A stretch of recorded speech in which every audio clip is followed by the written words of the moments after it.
or close to the face, then you get sucked over. Love watching that warm-up session. You got a couple of solid barrels before ejecting off the top. Watching a start now from Wade Carmichael. A big vertical climb. The powerful Australian getting down the line for another little foam climb hack. Third maneuver complete on the finish. Yeah, I think that's probably, you only get 2 really good sections, you know, and that's if you're lucky. Yeah.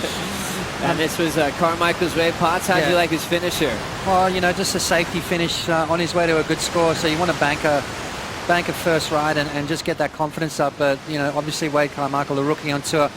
Talk to me a little bit about the rookies. What do you think of the new class? Bit of a wait. We're finally getting started. Here comes Joan Duru in his second year on tour.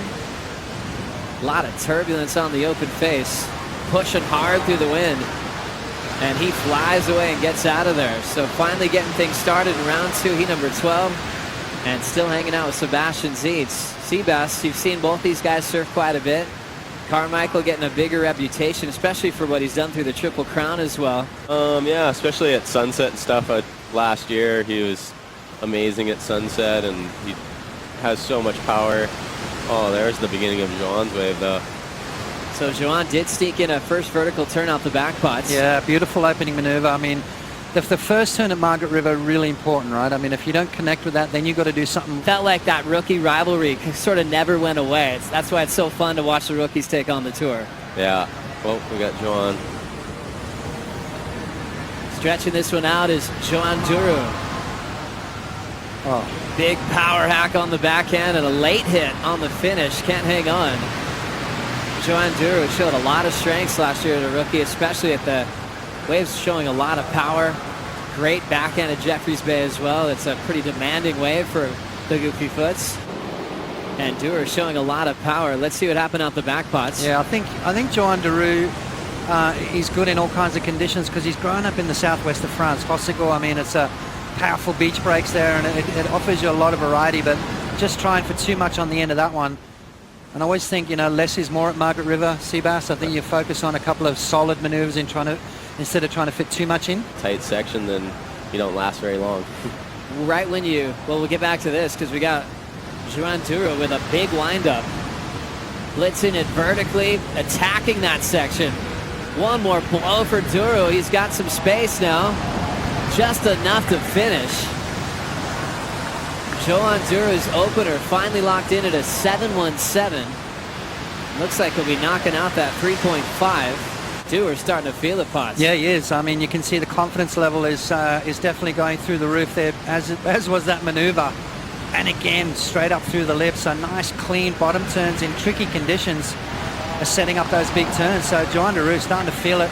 That 3.5 long gone now, and it's going to be dangerous times for Wade Carmichael, that's for sure. I'm surfing as good as the best surfers that I see out there. Well, we disagree with that.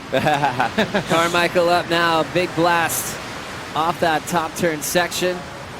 Big, round, healthy looking carve to finish. That's better. Showcasing that powerhouse act. 5.33 was that opener, so he was trying to break down a 9.24 to take Joan Duru's lead. Still plenty of time in this last heat of the second round.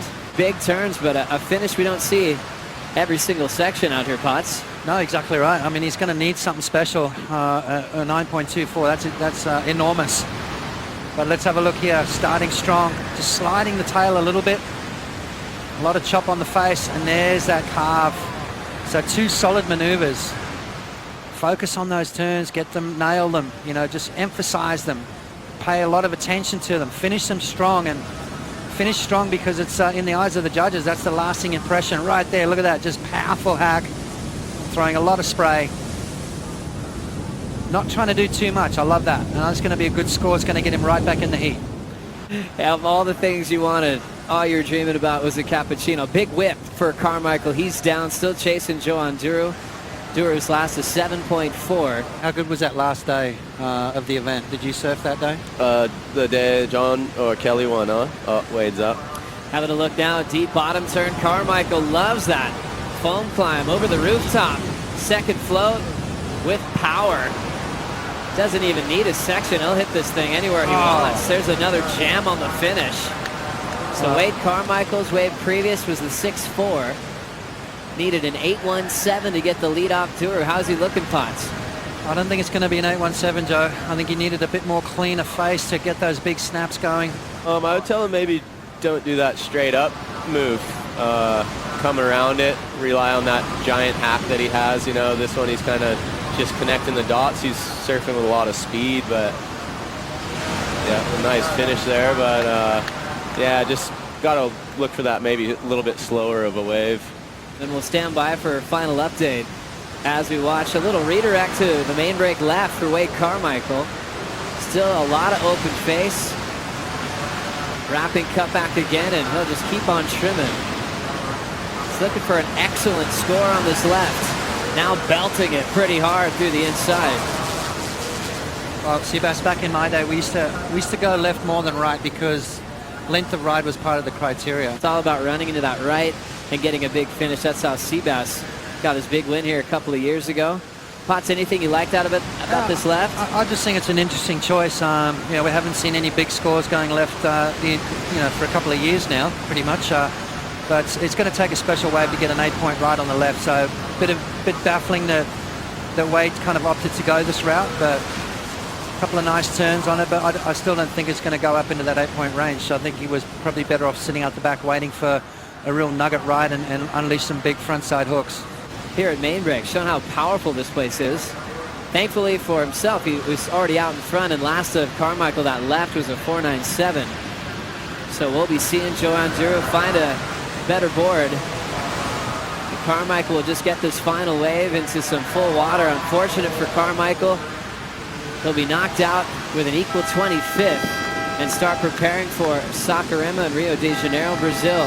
Seabass, thanks so much for joining us in the booth. We got to do this more often. Thanks for having me, bro. Best of luck in round 3. Right on. Cheers, brother. Thanks, bro. And that'll do it for the second round of competition.